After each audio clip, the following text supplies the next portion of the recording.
नमस्कार. बातम्यांच्या लंच बॉक्समध्ये तुमचं स्वागत. बातमीपत्राच्या सुरुवातीलाच अत्यंत महत्त्वाची बातमी. शासकीय दस्तऐवजामध्ये आईच्या नावाचा समावेश वेगळ्या स्तंभामध्ये न दर्शविता उमेदवाराचं नाव, आईचं नाव, नंतर वडिलांचं नाव आणि आडनाव अशा स्वरूपात नोंदवण्याचं बंधनकारक करण्याचा निर्णय मंत्रिमंडळ बैठकीत घेण्यात आला. 1 मे 2024 रोजी आणि त्यानंतर जन्मलेल्या सर्व बालकांच्या नावाची नोंद, बालकाचं नाव, त्यानंतर आईचं नाव, नंतर वडिलांचं नाव आणि आडनाव अशा स्वरूपात सर्व शैक्षणिक कागदपत्र, महसुली दस्तऐवज, वेतन चिठ्ठी, सेवा पुस्तक, विविध परीक्षांच्या अर्जाचे नमुने इत्यादी शासकीय दस्तऐवजामध्ये बंधनकारक करण्याचा निर्णय घेण्यात आलाय. आभासी चलन बिटकॉईनचा समावेश जगातल्या 8व्या मौल्यवान मालमत्तेत झाला आहे. बाजार भांडवलात चांदीला मागे टाकून बिटकॉईननं हा मान पटकावलाय.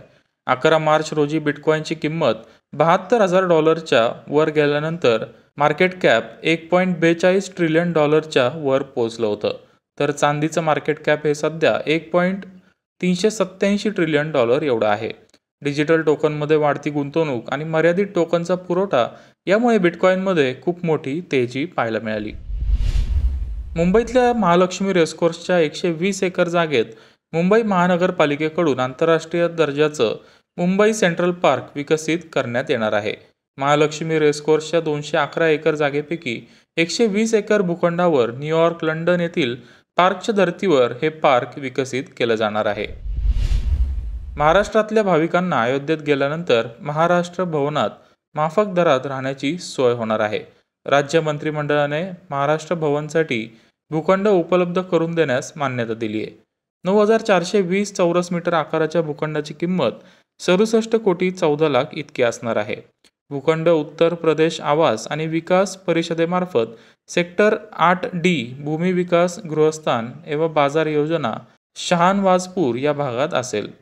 महाराष्ट्र भवनाचं बांधकाम झाल्यावर भाविकांना श्रीरामाचं दर्शन घेणंही सोयीचं होईल. ब्रिटिश अमेरिकन टोबॅको म्हणजेच बॅटचा ITC कंपनीत 29% हिस्सा आहे. या आठवड्यात ब्रिटिश अमेरिकन टोबॅको 200 ते 300 कोटी रुपयांचे शेअर्स विकणार आहे. त्यामुळे ITCचा शेअर 2% घसरून ₹400 खाली आलाय. बातम्यांच्या लंच बॉक्समध्ये आता वेळ झाली थांबायची. तुम्ही पाहत राहा मनी 9 मराठी.